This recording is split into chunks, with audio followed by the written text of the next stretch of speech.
Hi, it's me, and that's him, and we're the Sci-Fi Scholars. And we are talking Logan. So Logan is the most recent Wolverine storyline, because Logan is Wolverine's name as opposed Military to his given name. as opposed to his code name. Yeah, it's his code name. Well, His real name's James Howlett. Yeah, so it's his military name, like on his dog tags, as opposed to his superhero, Yeah, like X-Team name. yeah. So it's the third standalone Wolverine movie. Yep. Obviously, it's not the third movie he's been in. It's like 7 or 8 now, I think. Because he's been in pretty much all of the X-Men movies. Yeah, well, he was a small cameo in First Class and Apocalypse. But he still was in those movies, yes. And this obviously is about an older Logan. So it's set in the future. Interestingly enough, I'm pretty certain it's only 6 years after what we see at the end of Days of Future Past, where Logan comes back to the future after changing it. Back to the future. Anyway, so it's interesting that it's only like 6 or 7 years after that. Yeah. That where this is set, which means a lot has happened in 6 years. It has. Because almost every mutant has died. Yeah. So the feel for this movie is a lot different to any of the other Definitely. X-Men movies, or basically even any of the other Marvel movies. Or any of the superhero movies. Yeah. This is a lot darker, grittier, and basically dealing with the emotions of someone who's been alive for roughly 200 years, but then gone back in time and relived part of it again, and now seen his species kind of cease to exist. Yeah, the premise is that no mutant's been born for 14 or 15 years or something like that. So because mutants don't discover their mutants until they hit about puberty. Yep. So that 13, 14, like that sort of area, and obviously none have been discovered for that long, like for a while. So it kind of follows that storyline. The storyline revolves around that a little bit, but it's more about Logan himself and the way he's really struggling in life right now. Yep. And it's much more realistic in the sense that when you're watching the other not just other Wolverine movies, but other X-Men movies, you're like, he uses these, his claws and, shoves it up into people's heads, and you're like, you don't see there's no blood, or he's just like slits, and it's just like, there's not even a little bit of blood. They show all the blood in this. Yeah. You not physically because you're not there, but you see him put his claws through people's skulls on multiple occasions. Yeah. So if you struggle with that, probably not a good movie for you to see. No. But if you're okay with that, he swears a bit as well, but there's a bit of, they drop the F-bomb at least 12 times. This is not a superhero movie for children, the same way that Deadpool wasn't for children, but the reasons are quite different. So yes, it's still violent, yes, there's still swearing, but the aesthetics and the feel of the violence in Deadpool is a lot more light-hearted and like almost comedic.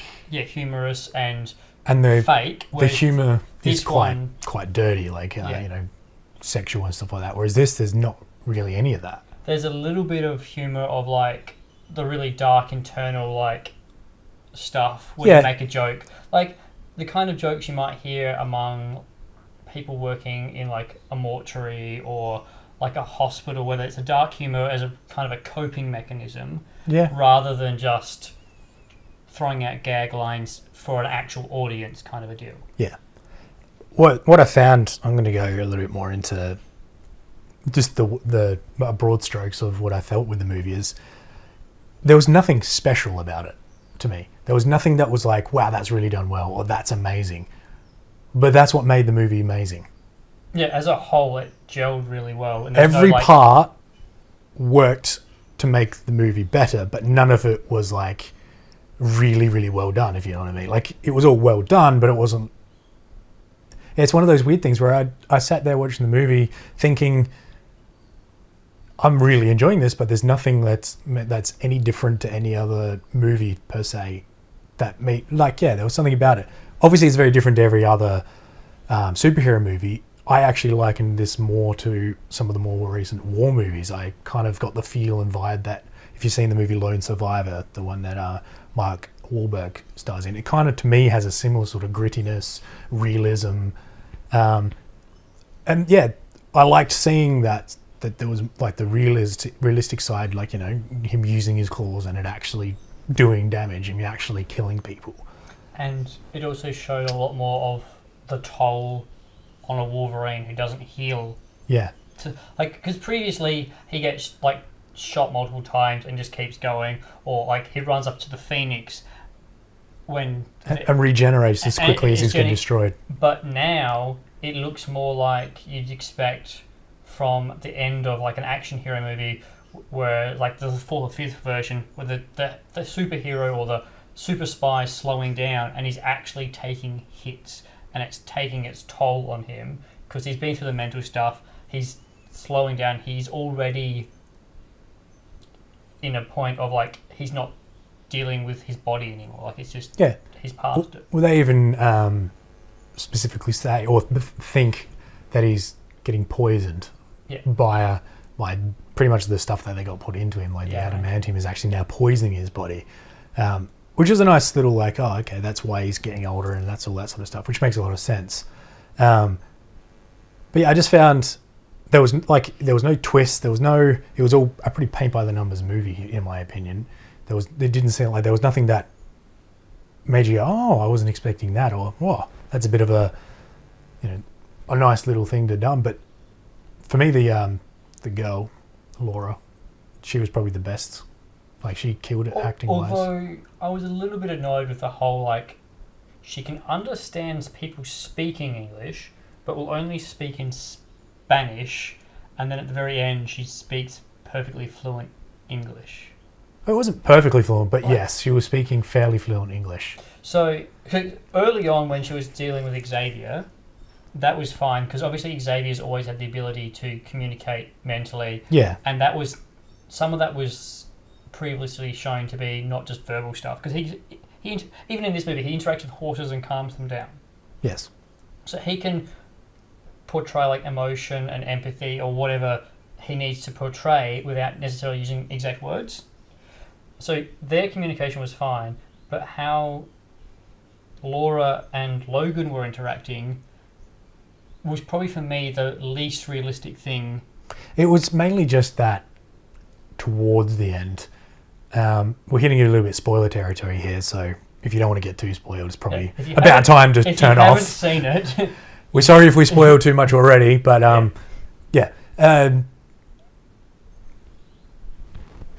words lost me. Oh yeah, when she, she saved him in a moment, and then she says a couple of words to him, and he's like, "What? You can speak this whole time?" And then she just rambles off. And like, to me, it was like, I get that she didn't speak until that moment, and then you're like, okay, so she can't really speak that much English. And then, like you said later on, it's like, okay, she can speak a fair bit of English. But I felt it was more that in that moment she was getting like riled up, and she thinks in Spanish because that's what she got taught first. English is her second language, and so when she's going on a ramble and she doesn't consciously think, I need to speak English. I guess if she's bilingual, she might not really understand. Some people don't understand. Yeah, that kind of makes sense. That's what I got from it, but I totally do agree with the way it was handled. Was a little bit like, that's the only bit of the movie that I found was a little bit. Oh, and she can drive. Yeah.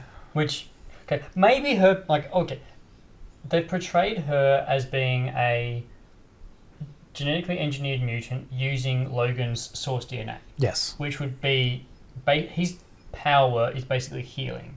But being genetically created, it's possible she's got other stuff. So maybe she has a accelerated intelligence and learning ability. Or the nurse that taught her to drive, just in case.